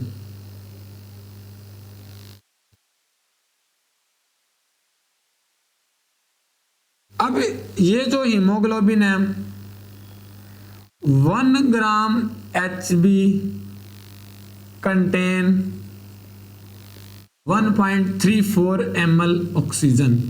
और ये एग्जाम में very very very very very very important, ये पूछा गया क्वेश्चन है। 1 ग्राम HB कैरी 1.3 ml ऑक्सीजन। ये इतनी ऑक्सीजन को कैरी करता है। ध्यान से सुनते जाइएगा, एक एक जो कंसेप्ट है वो आपका मैं यहां पर क्लियर करूंगा। एक एक जो कंसेप्ट है यहां पर मैं आपका क्लियर करूंगा, बस सुनते जाइएगा आप, आगे आगे होता क्या है देखिएगा। अब ये जो आरबीसी है, इस आरबीसी पर कब्जा कर लिया। आपने देखा होगा पहले जो राजा महाराजे थे वो क्या करते थे? एक दूसरे के साथ युद्ध करते थे। और जब युद्ध करते थे वो क्या करते थे? वो युद्ध क्यों करते थे? उनको युद्ध करने के लिए कोई सैलरी नहीं मिलती थी। वो क्यों करते थे? वो अपना राज बनाना चाहते थे कि ये इसका किला है, इसके किले के ऊपर मैं बैठूं और इस किले के अंदर जितने भी आपके डिस्ट्रिक्ट स्टेट आ रही हैं वो मेरे अंडर हो जाए। पहले कोई ऐसे इलेक्शन नहीं होते थे, पहले कोई इलेक्शन नहीं होते थे कि राजा महाराजा के इलेक्शन हो जाए, वो जीत गया उसका राज आ गया। अब क्या है, अब भी आजकल भी युद्ध ही चलता है। राजा महाराजा को गद्दी मिल जाती है, पीछे जो प्रजा रहती है वो लड़ती रहती है आपस में। कहीं आपने देखा होगा गांवों में इलेक्शन होते हैं, सरपंच बनाते हैं, तो सरपंच आप एक बंदा बन जाता है, उसके पीछे कितने ये जो लोग हैं वो अननेसेसरी एक दूसरे से लड़ाई करते हैं। ऐसा ही होता है। ऐसा ही पहले था, राजा महाराजा पहले वोटिंग नहीं होती थी, एक दूसरे कब्जा करते थे। अब यहाँ पर कब्जा किसने कर लिया? इस आरबीसी के ऊपर। ये जो आरबीसी है, इस आरबीसी के ऊपर किसका कब्जा हो गया? देखिएगा साहब, ये एक आरबीसी है, इस आरबीसी के ऊपर किसका कब्जा हो गया? इस आरबीसी के ऊपर कौन आ गया? ये देखिएगा, ये यहां पर ग्लूकोज जमा हो गया। अब ये जो ग्लूकोज पड़ा है वो छोड़ेगा नहीं इस आरबीसी को, इसके ऊपर जमा हो गया, ये देखिएगा। ठीक है, इस आरबीसी का क्या होगा? ग्लूकोज डेपोजिशन हो गया। जब इसके ऊपर ग्लूकोज का डेपोजिशन हो गया, जब ग्लूकोज का डेपोजिशन हो गया तो क्या देखने को मिला कि ये जो आरबीसी है, इस आरबीसी का क्या डिक्रीज हो गया? Decrease O2 binding capacity. ये जो आपका आरबीसी है, इसका बाइंडिंग कैपेसिटी ये देखिए, ये 50% हो गया यहां पर। अब मदर के अंदर ऑक्सीजन है, उसकी कैपेसिटी है, ये Hb लेके जा रहा है ऑक्सीजन टिश्यू तक। ये Hb ऑक्सीजन को कहां तक लेके जाता है? टिश्यू तक। अब पहले टिश्यू में 100% पहुंच रही थी ऑक्सीजन, अब कितनी आएगी? ये 50% ऑक्सीजन यहां तक रीच हुई एक टिश्यू तक। तो क्या होगा? मदर में क्या देखने को मिलेगा? अगर टिश्यू में कमी हो जाती है तो उसको बोलते हैं हाइपोक्सिया। और ये मदर से कहां जाती है? फिटस में जाती है प्लेसेंटा के थ्रू। ये प्लेसेंटा, और प्लेसेंटा के बाद कहां गई? फिटस में गई। और फिटस में भी क्या? लेस ऑक्सीजन आएगी। अरे पीछे से अगर राशन पीछे से आ रहा है तो ही तो प्रजा में बटेगा। अब यहां पर राशन कौन है? ऑक्सीजन है, और ये एक डिपो होल्डर है। ये मदर कौन है? एक डिपो होल्डर है। ये प्लेसेंटा तक लेके आई, और प्लेसेंटा से कहां जाती है? फिटस तक जाती है। और फिटस तक लेस मिलेगी तो क्या कॉम्प्लिकेशन देखने को मिलेगी? अरे फिटल हाइपोक्सिया। क्या देखने को मिलेगा? Fetal hypoxia. और यही तो हम पढ़ रहे हैं, ग्रोथ एंड डेवलपमेंट कैसे अफेक्ट करती है, कि ग्रोथ एंड डेवलपमेंट, ये जो प्रीनेटल का मेटाबॉलिक डिसऑर्डर है वो कैसे अफेक्ट करता है? वो ऐसे अफेक्ट करता है।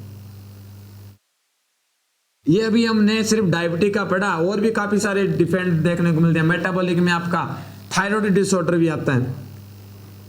क्लियर? मैंने आपको एग्जांपल के तौर पर सिर्फ एक यही बताया कि मेटाबॉलिक डिसऑर्डर के अंदर आपका कौन है? गैस्ट्रेशन डायबिटीज मेलाइटस है।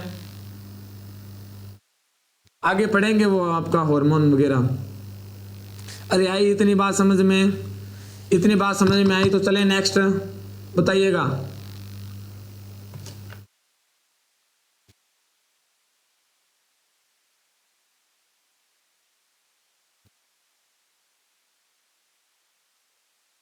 फटाफट से बताइएगा, फिर चले नेक्स्ट। अब नेक्स्ट देखिएगा, ये नेक्स्ट, ये जो प्रीनेटल है, इस नेक्स्ट प्रीनेटल में और क्या देखने को मिलेगा? Maternal infection. क्या देखने को मिलेगा? Maternal infection. Maternal infection.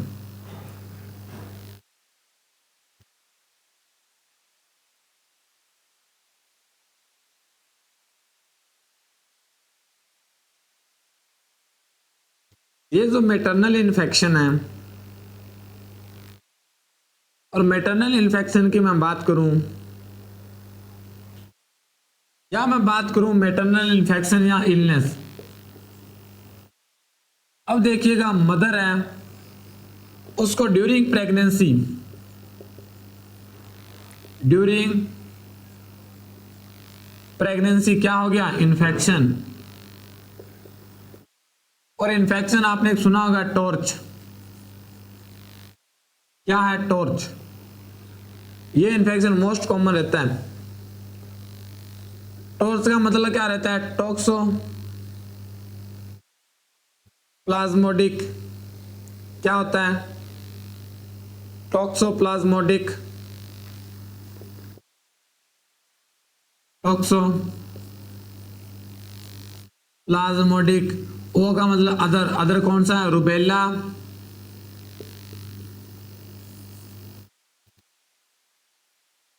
और इस रुबेला के बाद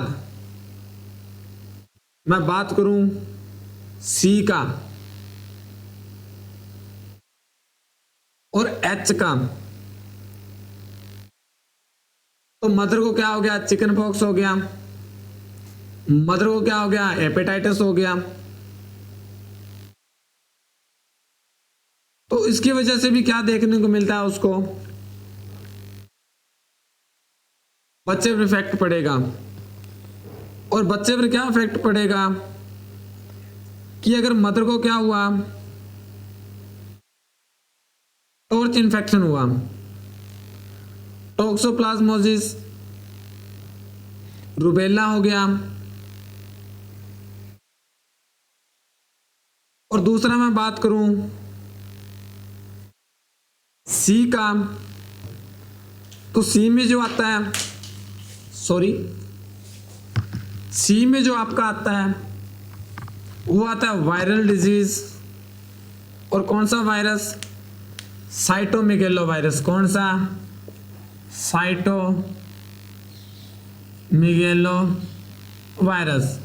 और एच में जो आता है वो आता है हर्पेस सिंप्लेक्स वायरस, जो आपका सिफिलिस वगैरह कॉज करता है। क्लियर? अब ये मत, इसमें क्या हो गया, इन्फेक्शन हो गया, साइटोमेगेलो वायरस हो गया, उसको मीजल वगैरह हो गया, चिकन पॉक्स हो गया, टॉक्सोप्लाज्मोडिक है, मलेरिया वगैरह हो गया उसको, रुबेला हो गया इन्फेक्शन। और ये रुबेला इन्फेक्शन इंपॉर्टेंट है, इस रुबेला से एग्जाम में क्वेश्चन पूछे जाते हैं कि ये जो रुबेला है, ये रुबेला क्या कॉज करता है, ये कॉज करता है मीजल्स। रुबेला क्या करता है, मीजल्स।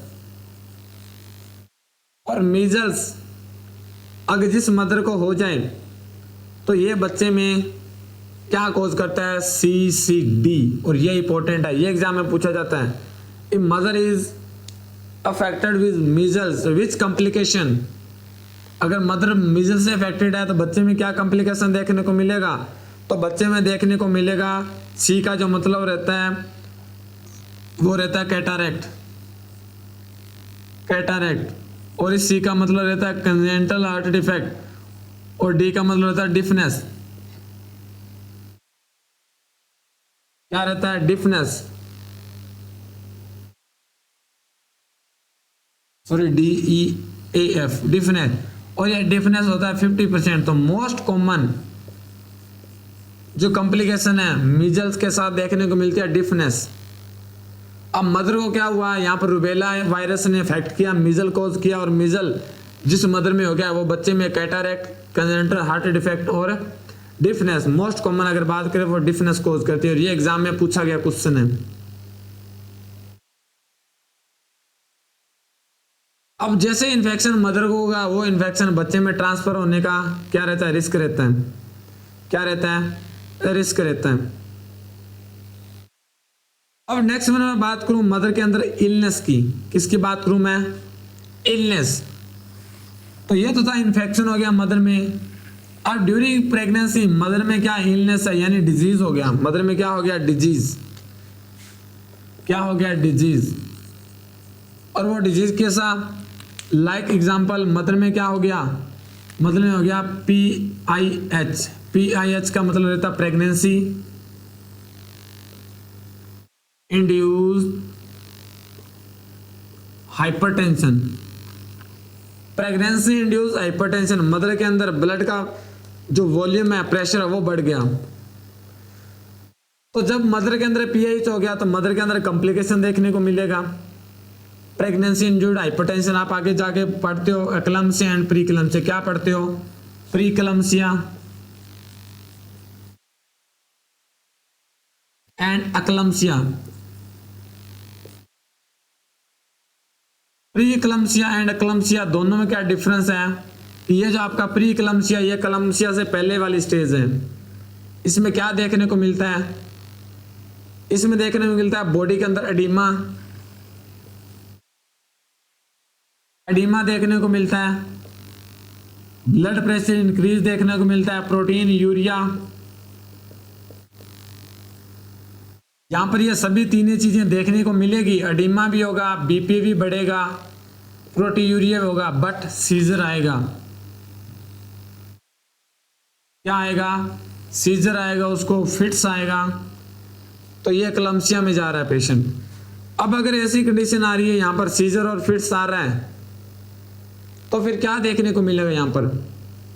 अगर ऐसा कंडीशन आ रहा है तो सीजर आ रहा है, फिट्स आ रहा है, अब बच्चे में ऑब्वियसली इफेक्ट होगा, मदर में एडिमा होगा, बीपी इंक्रीज होगा, प्रोटीन यूरिन से लॉस हो रहा है, तो बच्चे को क्या मिलेगा? बच्चों को भी तो खाने के लिए एनर्जी चाहिए ना, यस और नो? तो बच्चों को भी लेस मिल रही है। तो ये था मैटरनल इलनेस। नेक्स्ट वन हम बात करेंगे मैटरनल हार्मोन। नेक्स्ट वन किसकी बात करेंगे ग्रोथ एंड डेवलपमेंट में? Maternal hormone, maternal hormones. Next one हम बात करेंगे ये जो मैटरनल है उसके हार्मोन्स। और मैटरनल हार्मोन जो रहते हैं, यानी मदर है, उस मदर के क्या हार्मोन है? और हार्मोन कौन सा? मदर का थायराइड हार्मोन। अरे कौन सा? Thyroid hormone, thyroid hormone. आपने देखा होगा एक मदर होती है, जब वो प्रेग्नेंट होती है तो ड्यूरिंग प्रेगनेंसी हम ये टेस्ट कराता है doctor, TSH thyroid stimulating hormone, T3 and T4। T3 को बोलते हैं ट्राई आइडोथायरोक्सिन एंड टेट्रा आइडोथायरोक्सिन। ये जो थायरोक्सिन रहता है, ये थायरोक्सिन किसके लिए? ये सभी मेटाबॉलिक में हेल्प करता है ये हार्मोन। ये थायरोक्सिन क्या करवाता है? स्केलेटल ग्रोथ के लिए क्या है? रिस्पॉन्सिबल है।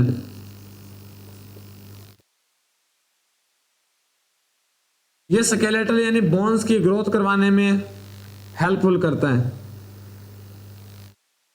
अब यहां पर क्या है? ये जो मदर है, इस मदर को क्या है? इस मदर को है थायराइड की डेफिशिएंसी। तो ये जो बच्चा है, इस बच्चे की भी ग्रोथ है वो क्या होगी? इफेक्ट होगी, यस और नो? तो वो ग्रोथ क्या होगी? इफेक्ट होगी।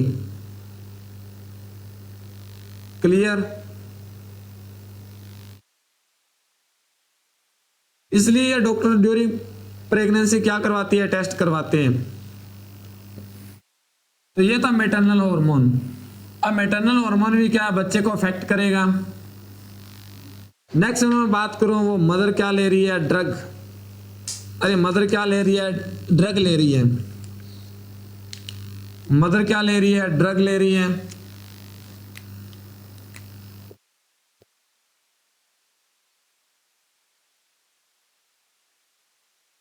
ड्रग का मतलब रहता है नारकोटिक सब्सटेंस। अरे क्या ले रही है? नारकोटिक सब्सटेंस, नारकोटिक सब्सटेंस ले रही है। तो वो बच्चे को अफेक्ट करेगा। और वो बच्चे को कैसे अफेक्ट करेगा? कि जो ड्रग मैटरनल ले रही है, मैं ड्रग की बात करूं, मेडिकेशन की बात करूं, अगर वो बिना डॉक्टर से पूछे मदर क्या ले रही है? ड्रग ले रही है, और जो मदर ड्रग ले रही है उसका जो इफेक्ट है वो किस में आ रहा है? फिटस में आ रहा है। इसको बोलते हैं टेरेटोजेनिक इफेक्ट। टेरेटोजेनिक इफेक्ट्स क्या बोलते हैं? टेरेटोजेनिक इफेक्ट्स बोलते हैं इसको, कि मदर ड्रग ले रही है, उस ड्रग का जो इफेक्ट है वो किस में आ रहा है? अरे बच्चे में आ रहा है, तो क्या बोलते हैं इसको? टेरेटोजेनिक इफेक्ट बोलते हैं। क्लियर?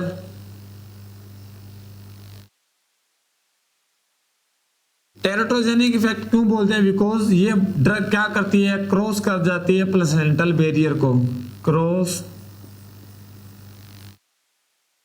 Placental barrier. ये प्लेसेंटा बैरियर को क्रॉस करके फिटस में कॉम्प्लिकेशन करती है, उसको क्या बोलते हैं? Teratogenic effect. अगर मैं बात करूं, ये जो मदर है, ये मदर क्या ले रही है? अल्कोहल। अरे मदर क्या ले रही है? अल्कोहल। यानी मदर क्या लगा रही है? मोटे मोटे पैग लगा रही है। वो गाना सुना होगा आपने कि मोटे मोटे पैग। अब मदर क्या ले रही है? मोटे मोटे पैग लगा रही है।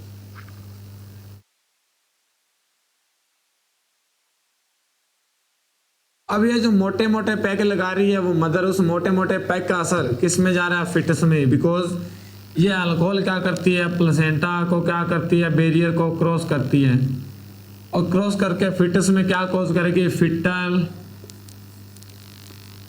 Alcoholic syndrome. अगर मदर शौकीन है पैग लगाने की, तो ये जो अल्कोहल है वो कहाँ जा रही है? प्लेसेंटा में, और बच्चे में क्या कर रही है? कॉम्प्लिकेशन कर रही है, फिटल अल्कोहलिक सिंड्रोम कर रही है। क्लियर? नेक्स्ट वन जो आएगा वो आएगा मैटरनल न्यूट्रिशन। अरे कौन सा आएगा? Maternal nutrition. Maternal nutrition. और मैटरनल न्यूट्रिशन की मैं बात करूं, ये जो मदर है, सॉरी मैटरनल न्यूट्रिशन तो हो गया, मैटरनल इम्यूनाइजेशन।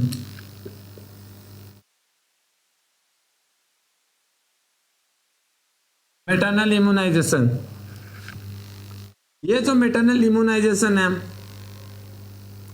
ये मैटरनल इम्यूनाइजेशन क्या कॉज करता है?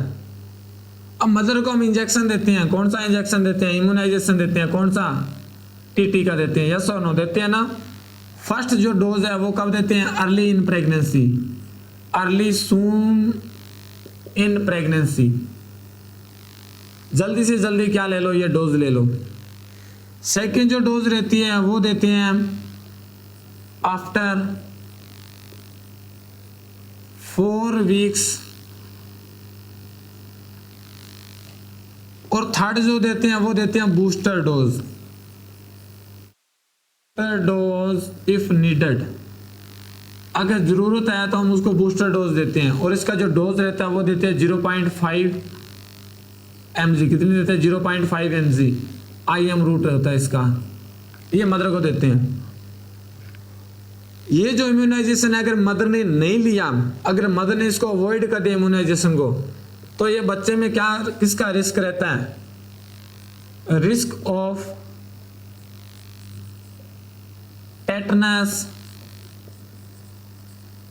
Tetanus neonatorum. टीटी किसे प्रिवेंट करता है? टेटनस से। अरे किसे प्रिवेंट करता है? टेटनस से प्रिवेंट करता है। ये अगर मदर ने नहीं लिया तो बच्चे में किसका रिस्क हो जाएगा? Tetanus neonatorum after birth.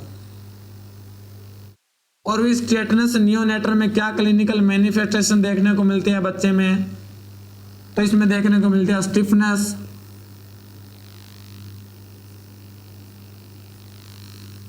Of muscle,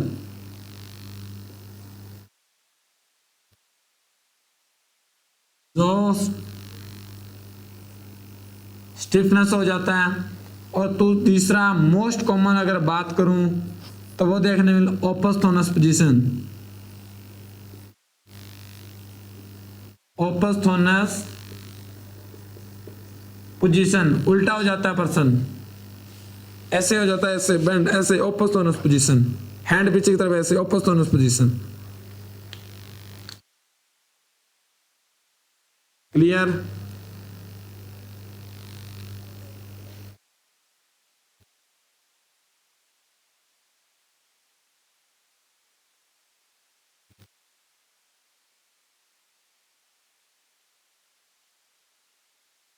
तो यह था आपका प्री नेटल। अरे किसका था? Prenatal. अरे कौन था? Prenatal. और प्री नेटल में कोई डाउट है क्या किसी को? अरे है किसी को डाउट क्या प्री में? अगर डाउट नहीं है तो चले नेक्स्ट। नेक्स्ट में हम बात करेंगे पोस्ट नेटल। अरे किसकी बात करेंगे? पोस्ट नेटल की बात करेंगे।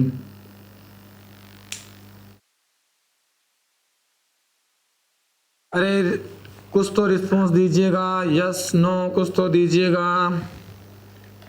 फिर हम फटाफट से पोस्ट नेटल की तरफ बढ़े। तो प्री नेटल आपका जो कंप्लीट हो गया, ग्रोथ एंड डेवलपमेंट।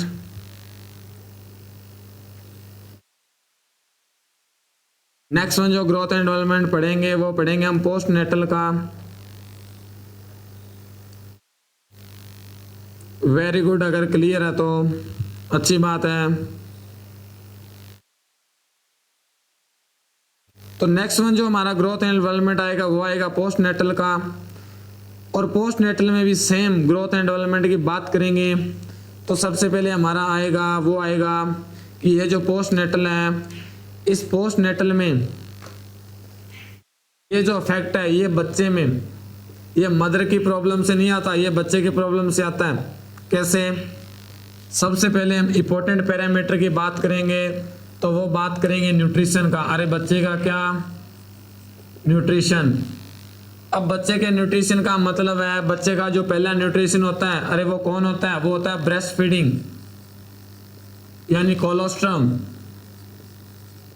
अब कोलोस्ट्रम नहीं दिया, अरे कोलोस्ट्रम नहीं दिया, बच्चे को प्रॉपर न्यूट्रिशन नहीं जाएगा तो क्या होगा? बच्चा माल न्यूट्रिशन होगा, यस और नो? अरे माल नरिश्ड होगा। इसलिए मैंने लास्ट वाले टॉपिक में पढ़ाया था कोलोस्ट्रम क्यों जरूरी है बच्चे के लिए, ग्रोथ एंड डेवलपमेंट के लिए जरूरी है।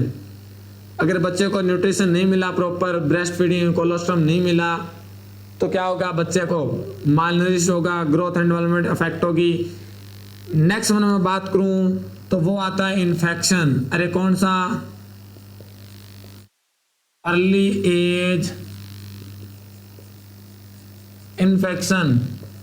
अब देखिएगा जब भी बच्चे का बर्थ हुआ और बर्थ के इमीडिएट बच्चे को क्या हो गया? इन्फेक्शन हो गया। और बच्चे में जो मोस्ट कॉमन जो इन्फेक्शन अगर बात करूं मैं प्री टर्म में तो वो रहता है रेस्पिरेटरी प्रॉब्लम, रेस्पिरेटरी डिजीज।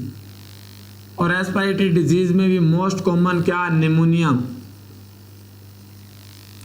अगर एडवांस एज में इन्फेक्शन हो गया तो बच्चे की ग्रोथ एंड डेवलपमेंट क्या होगा? ग्रोथ एंड डेवलपमेंट अफेक्ट होगा। क्लियर? ग्रोथ एंड डेवलपमेंट क्या होगा? इन्फेक्शन। अगर अर्ली स्टेज में रेस्पिरेटरी प्रॉब्लम हो गया, निमोनिया हो गया तो बच्चे में क्या? रेस्पिरेटरी प्रॉब्लम आएगी। जब रेस्पिरेटरी प्रॉब्लम आएगी तो बच्चे का ग्रोथ एंड डेवलपमेंट दोनों क्या होगा? इनहिबिट होगा, यस और नो? तो हमने बात किया न्यूट्रिशन का, हमने बात किया इन्फेक्शन का। नेक्स्ट वन हम बात करेंगे एक्सीडेंट। अरे किसकी बात करेंगे? एक्सीडेंट। अब देखिएगा अर्ली फेज में बच्चे का क्या हो गया? एक्सीडेंट हो गया। और एक्सीडेंट हो गया, फ्रैक्चर हो गया, ब्रेन इंजरी हो गया, स्पाइनल कॉर्ड इंजरी हो गया, ये सभी क्या करेगा? ये ग्रोथ एंड डेवलपमेंट इफेक्ट होगा बच्चे का, यस और नो? ग्रोथ एंड डेवलपमेंट क्या होगा? बच्चे का अफेक्ट होगा।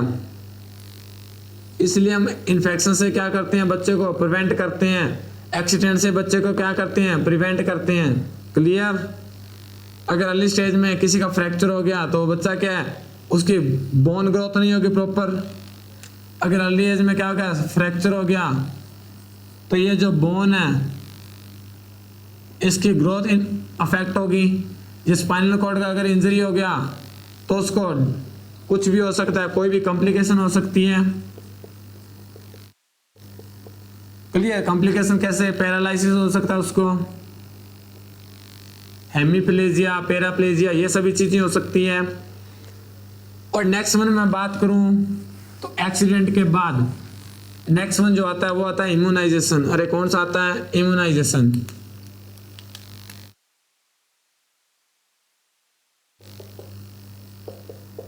इम्यूनाइजेशन। और इम्यूनाइजेशन की मैं बात करूं तो कौन से इम्यूनाइजेशन बच्चे को देते हैं? BOH। BOH को याद रखना, ये मेडिसिन देते हैं। BCG, OPV, हेपेटाइटिस बी, और ये आपको मैंने टॉपिक करवा दिया है फर्स्ट क्लास में। तो हेपेटाइटिस सबसे पहले कौन सी देते हैं? सबसे पहले देते हैं हेपेटाइटिस। अरे कौन सी देते हैं? अगर ये बच्चे में नहीं आई, BCG अगर नहीं दिया, OPV नहीं दिया तो क्या होगा? Risk of increase tuberculosis, hepatitis B और पोलियो, ये इनका सभी का क्या है? रिस्क इंक्रीज हो जाएगा। क्लियर? तो ये था पोस्ट नेटल फैक्टर जो ग्रोथ एंड डेवलपमेंट को अफेक्ट करते हैं। नेक्स्ट वन हम बात करेंगे पोस्ट नेटल के बाद, तो वो आएगा आपका अदर्स। अरे कौन आएगा? अदर्स। तो अदर फैक्टर कौन कौन से हैं? तो फर्स्ट वन आ गया सोशियो इकोनॉमिक स्टेटस। और ये जो सोशियो इकोनॉमिक स्टेटस है ये मोस्ट कॉमन रहता है। सोशियो का मतलब है सोसाइटी, इकोनॉमी का मतलब रहता है इनकम। अब देखिएगा साहब, दो पर्सन है, एक पर्सन कैसा पुअर बच्चा है, एक बच्चा कैसा है? रिच है। ये बच्चा सिक हुआ और ये बच्चा सिक हुआ, तो बताइएगा ये जो पुअर बच्चा है ये अपना ट्रीटमेंट कहाँ करवाएगा? ये कोई लोकल हॉस्पिटल में करवाएगा या किसी RMP से करवाएगा? ये जो है ये कौन से हॉस्पिटल से कराएगा? ये मेडिसिटी हॉस्पिटल, ठीक है, यानी एडवांस हॉस्पिटल से अपना क्या कराएगा? ट्रीटमेंट लेगा। दूसरा, इसकी जो डाइट है, पूरे बच्चे की जो डाइट है वो कैसी रहेगी? लेस रहेगी। और इस बच्चे की जो डाइट है वो कैसी रहेगी? गुड रहेगी, वेल रहेगी। आप बताइएगा दोनों में ग्रोथ एंड डेवलपमेंट है, डिफरेंस आएगा या नहीं आएगा? ऑब्वियसली आएगा। क्लियर? ऑब्वियसली यहाँ पर क्या आएगा? इफेक्ट आएगा। इसलिए क्या रहता है, ग्रोथ एंड डेवलपमेंट क्या होती है? यहाँ पर इफेक्ट होती है। नेक्स्ट वन बात करूं सोशियो इकोनॉमिक के बाद, नेक्स्ट वन जो फैक्टर आता है वो आपका आता है कल्चरल फैक्टर। कौन सा? Cultural factor. कल्चरल, जिसको आप ट्रेडिशनल बोलते हो, ट्रेडिशनल फैक्टर, रीति रिवाज। अब डिफरेंट कल्चर के डिफरेंट क्या रहते हैं? एस्पेक्ट रहते हैं। कुछ जो फैमिली है आपने देखा होगा वो कोलेस्ट्रॉम नॉट अलाउ, ये कुछ जो फैमिली है वो कोलेस्ट्रॉम को अलाउ नहीं करती कि ये दूध जो रहता है ये इसको अशुभ मानते हैं, तो बच्चे का ग्रोथ इफेक्ट होता है।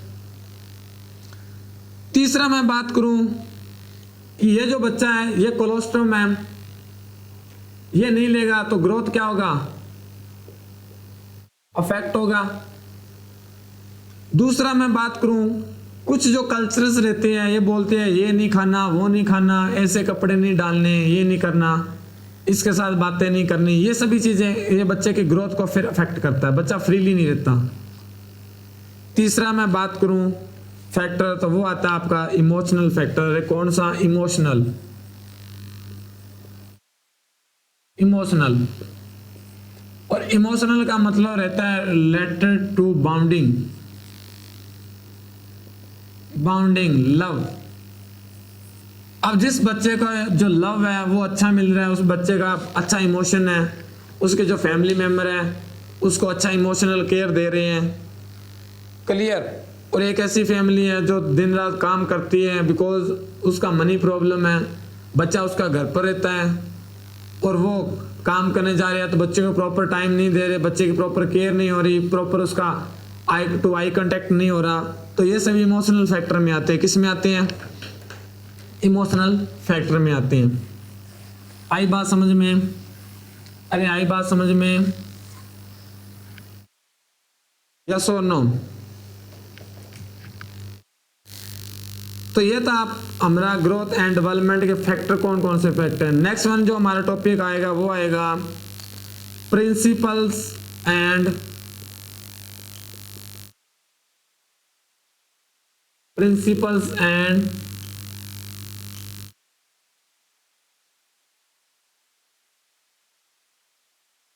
characteristics of growth and development. Principles and characteristics of growth and development. हम बात करेंगे प्रिंसिपल का। तो कौन कौन से जो प्रिंसिपल है वो इसमें आएंगे। तो सबसे पहले जो प्रिंसिपल की मैं बात करूं तो वो आता है development is similar for all. First जो प्रिंसिपल आता है development is similar for all. तो देखिएगा ये जो ग्रोथ एंड डेवलपमेंट है इसका क्या प्रिंसिपल रहता है, ये सभी में सिमिलर रहते हैं। सिमिलर का मतलब एक जैसा, इक्वल। कैसे? कि सबसे पहले बच्चा क्या करता है, करने से पहले स्टैंडिंग,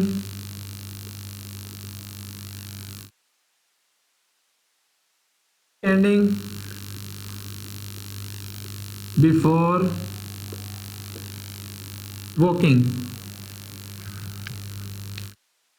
बच्चा क्या करता है, चलने से पहले, बच्चा चलने से पहले खड़ा होना सीखेगा।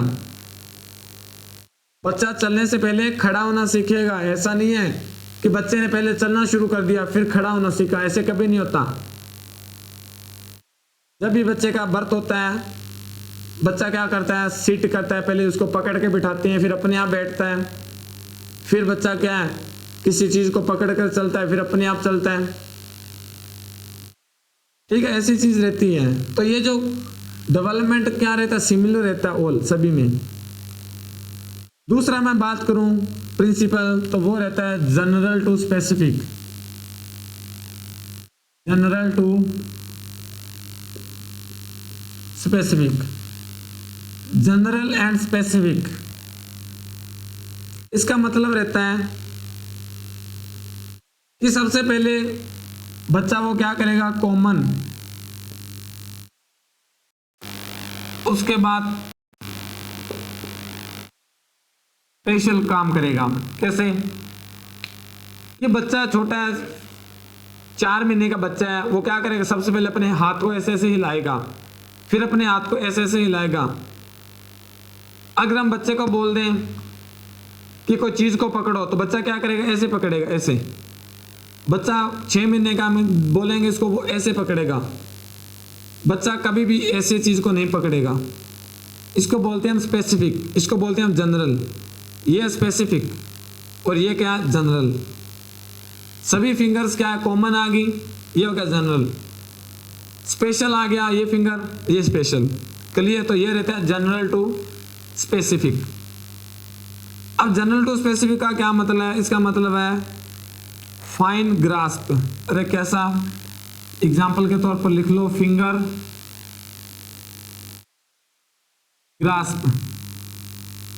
ये कौन है, स्पेसिफिक है, फिंगर ग्रास्प। और ये मैं बात करूं पाम ग्रास्प, तो ये कैसा है, ये है जनरल। ये कैसा है, जनरल है। क्लियर? नेक्स्ट वन में बात करूं, ये जो ग्रोथ एंड डेवलपमेंट है, थर्ड वन प्रिंसिपल का, तो ये कंटिन्यूस प्रोसेस है। कैसा है, कंटिन्यूस प्रोसेस है। कंटिन्यूस प्रोसेस का मतलब क्या है, ये लगातार चलता रहता है। कैसे? From birth to death, from birth to death. ऐसा नहीं है कि बच्चे का बर्थ हुआ तो ग्रोथ हो रहा है, जब तक डेथ नहीं हो जाती तब तक ग्रोथ होती रहती है। क्लियर? तो ये कैसा एक कॉन्टिन्यू प्रोसेस है, ये प्रिंसिपल है इसका, कॉन्टिन्यूअस प्रोसेस है। दूसरा मैं बात करूं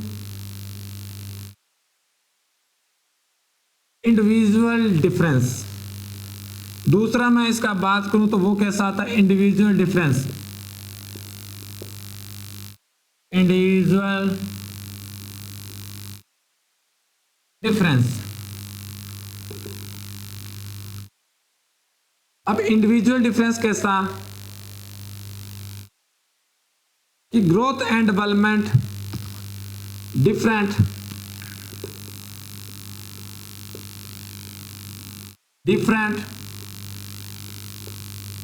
वन टू अनदर बेबी, कि ये जब बच्चे के अंदर ग्रोथ एंड डेवलपमेंट कैसा रहता है, डिफरेंट रहता है एक बच्चे से दूसरे बच्चे में। ऐसा नहीं है कि किसी पर्सन की जो हाइट है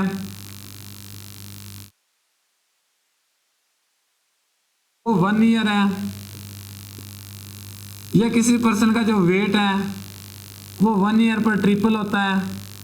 तो हो सकता है किसी में ये वेट है ट्रिपल ना होने के बजाय ये 5 kg आपको क्या मिले, लेस मिले। क्लियर? तो ये क्या रहता है, डिफरेंट रहता है। अब ये जो हाइट है 1 ईयर में ये 75 सेंटीमीटर हो जाती है, हो सकता है किसी में आपको 70 सेंटीमीटर मिले। तो ये सभी डिपेंड करता है जेनेटिक पर, इसलिए ये इंडिविजुअल डिफरेंस रहता है यहां पर।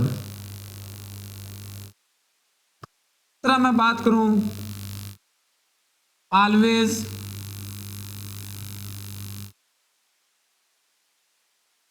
Proceed in pattern. ये ऑलवेज कैसी रहती है, एक पैटर्न में रहती है। पैटर्न का मतलब रहता है स्टेज।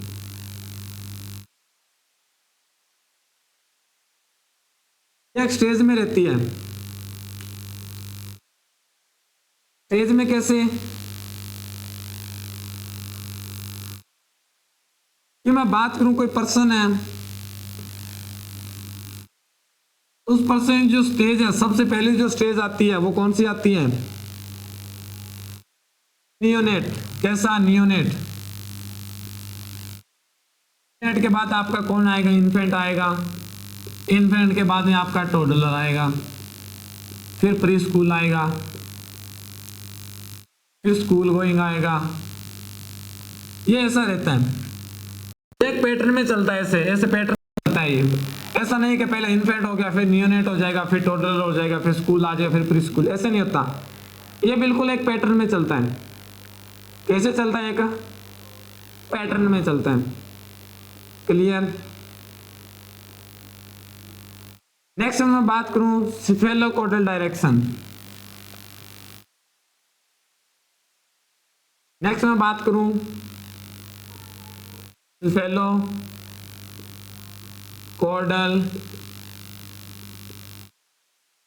डायरेक्शन। का मतलब रहता है हेड। फर्स्ट बच्चा क्या करता है, फर्स्ट बेबी होल्ड हेड। जब भी बच्चे का बर्थ होता है सबसे पहले बच्चा अपने हेड को होल्ड करता है। ऐसे नहीं होता कि हेड को बाद में होल्ड करेगा, पहले बच्चा चलने लग जाएगा, ऐसा कभी नहीं होता। इसलिए बोलते हैं सिफेलोकोडल डायरेक्शन। सिफेलोकोडल मतलब बच्चा सबसे पहले हेड को होल्ड करेगा। बच्चा क्या करेगा, हैंड का वर्क करेगा, अपने हाथों से बच्चा चलेगा, अपने हाथों से एक्टिविटी करेगा। फिर बच्चे का क्या आएगा, फुट आएगा, बच्चा यानी वॉकिंग करेगा। इसको बोलते हैं हम सिफेलोकोडल डायरेक्शन। सबसे पहले बच्चा हेड होल्डिंग करता है। सबसे बच्चा क्या करता है, हेड होल्डिंग करता है। और हेड होल्डिंग कब करता है, 3 मंथ में। या 3 मंथ की एज में बच्चा अपने हेड को होल्ड कर लेता है। अरे आई बात समझ में, हेड को क्या कर लेता है, होल्ड कर लेता है। नेक्स्ट वन आएगा प्रोक्सिमो टू डिस्टल। प्रोक्सिमो डिस्टल। प्रोक्सिमो का मतलब रहता है नियर, पार। सबसे बच्चा हेड होल्ड करेगा, हेड होल्ड के बाद बच्चा क्या करेगा, अपने हैंड की एक्टिविटी करेगा। उसके बाद बच्चा क्या करेगा, वॉकिंग करेगा। क्लियर। तो ये रहता है प्रोक्सिमो टू डिस्टल, यानी सबसे पहले बच्चा क्या करेगा, हेड को होल्ड करेगा, होल्ड करेगा। फिर क्या करेगा बच्चा, ग्रास्पिंग करेगा। फिर क्या करेगा बच्चा, वॉकिंग करेगा। ये एक्टिविटी आती है प्रोक्सिमो टू डिस्टल। क्लियर। ये सभी क्या रहती है बच्चे के अंदर, अरे ये सभी के अंदर बच्चे में क्या रहता है, प्रिंसिपल रहता है ग्रोथ एंड डेवलपमेंट का। क्या रहता है, principle of growth and development. अरे आई बात समझ में, principle of growth and development की, कि बच्चे के अंदर क्या क्या जो प्रिंसिपल है वो रहते हैं ग्रोथ एंड डेवलपमेंट के। तो ये जो प्रिंसिपल है ये इंपॉर्टेंट प्रिंसिपल थे। कुछ और जो प्रिंसिपल होते हैं वो इंपॉर्टेंट नहीं है, जो एग्जाम में आता है वो मैंने आपको बताया है कि क्या क्या एग्जाम में आता है, कि क्या क्या जो एग्जाम है उसमें पूछा जाता है। क्लियर। अरे आई बात समझ में।